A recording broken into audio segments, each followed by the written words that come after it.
मेरे प्रिय विद्यार्थियों, आज मैं आपके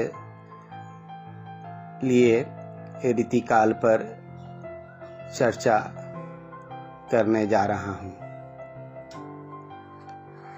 रीतिकाल पर चर्चा करने से पूर्व हमें यह समझना आवश्यक है कि रीति का अर्थ क्या होता है और इस काल को रीतिकाल के नाम से ही क्यों अभिहित किया गया।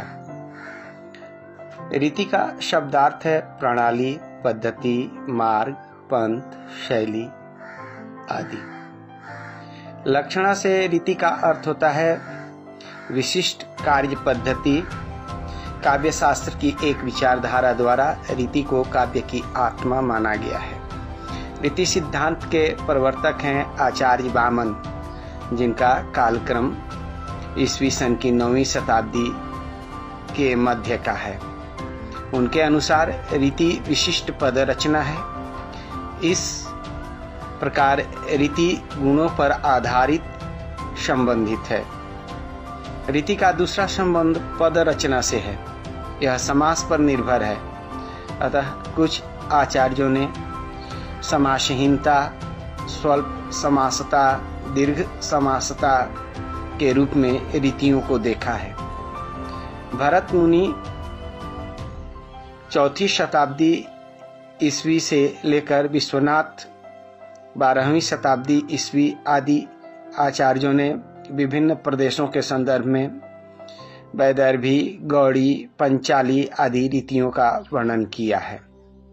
हिंदी साहित्य में रीति का प्रयोग विशेष अर्थ में हुआ है। यहाँ पर रीति का तात्पर्य लक्षण देते हुए या लक्षण को ध्यान में रखकर लिखे गए काव्य से होता है। इस प्रकार रीति काव्य वह काव्य है जो लक्षण के आधार पर अथवा उसको ध्यान में रखकर रचा जाता है। अलंकार, रस, ध्वनि का मत है कि भले ही केशवदास ने सर्वप्रथम रीति ग्रंथ की रचना की, परंतु हिंदी में रीति ग्रंथों की परंपरा इसके 50 वर्ष बाद चली और वह भी एक भिन्न मत को मानकर चली, जिसे रसमत कहा जाता है। रसमत का अनुसरण करते हुए सर्वप्रथम रीति ग्रंथ कवि कुल कल्पराश लिखने वाले आचार्य चिंतामणि त्रिपाठी थे। अतः वही हिंदी के रीतिकाल का आरंभ माना जाना चाहिए। यह भी ध्यातव्य रहे कि केशवदास और चिंतामणि के बीच के समय 50 वर्षों में कोई रीति ग्रंथ नहीं लिखा गया।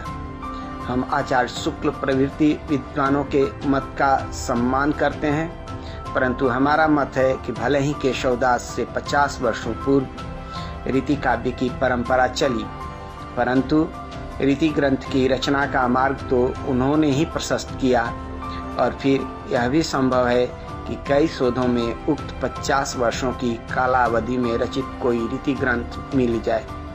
अतः हमारा सुनिश्चित मत है कि केशवदास रीति रचना के प्रथम आचार्य एवं रीति ग्रंथ परंपरा के प्रवर्तक हैं तथा रीति काल का समय सन 1600 ईस्वी से 1850 ईस्वी तक है।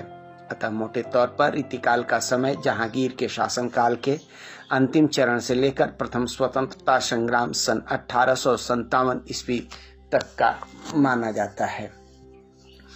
किसी भी काल का आगमन एकाएक नहीं होता है। रीतिकाल का भी आगमन एकाएक नहीं हुआ था। रीतिकाल समृद्धि और विलासिता का काल है, जबकि भक्ति काल साधना का काल था।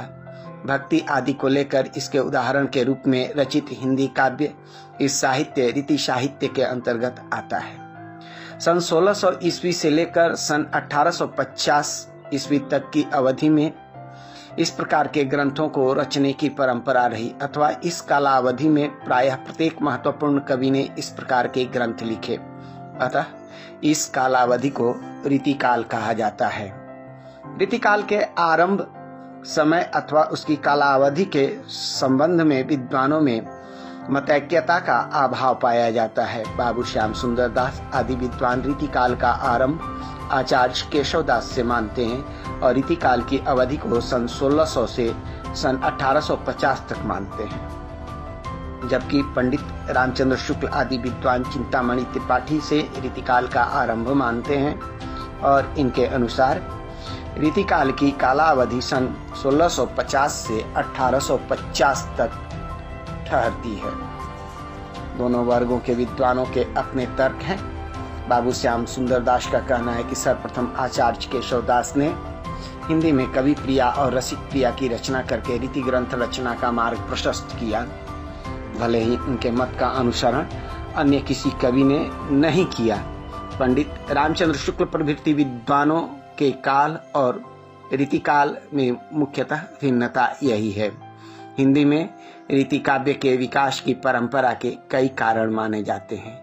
एक कारण तो संस्कृत साहित्य में इसकी विशाल परंपरा है। दूसरा कारण है कि कवियों को प्राप्त राजाश्रय, जब अकबर ने सर्वप्रथम भाषा कवियों को राज्याश्रय प्रदान किया और यह परंपरा काफी समय तक मुगल बादशाहों, नवाबों एवं हिंदू राजाओं तक चलती रही।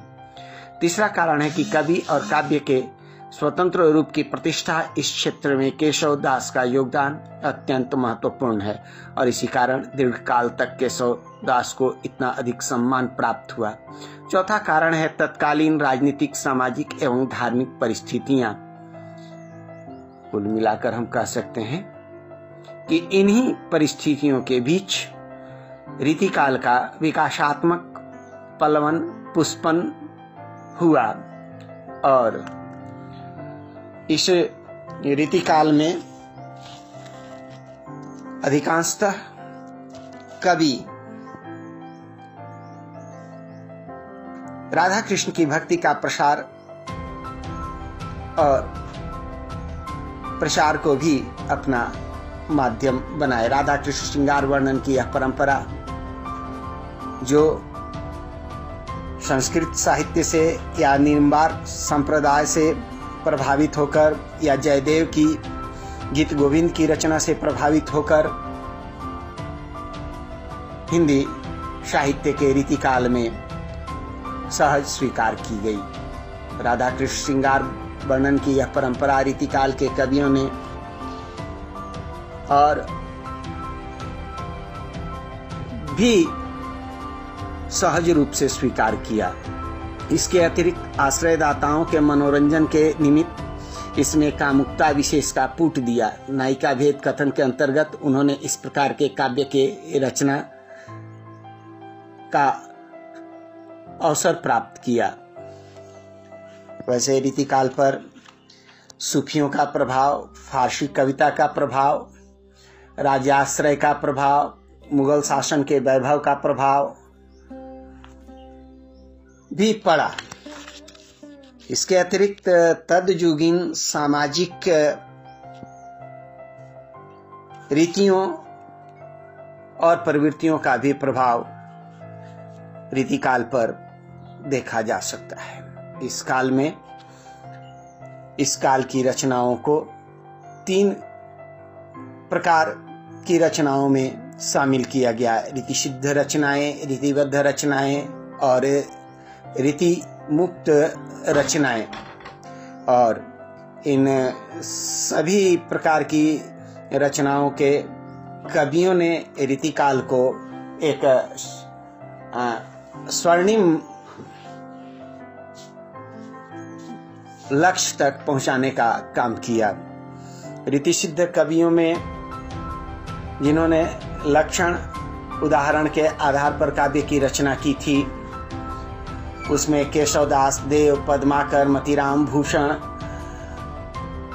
और ग्वाल आते हैं। रीतिबद्ध कवियों में सेनापति और बिहारी लाल आते हैं और रीति मुक्त कवियों में घनानंद, बोधा, आलम और ठाकुर का नाम आता है। इन्हें स्वच्छंद विचारधारा का कवि भी कहा जाता है। इन कवियों ने श्रृंगार रस को लक्ष्य करके समस्त काव्यांश निरूपण किया। इस काल में केवल एकमात्र कवि भूषण ऐसे कवि हैं जिन्होंने वीर रस को आधार रूप में अपनाया।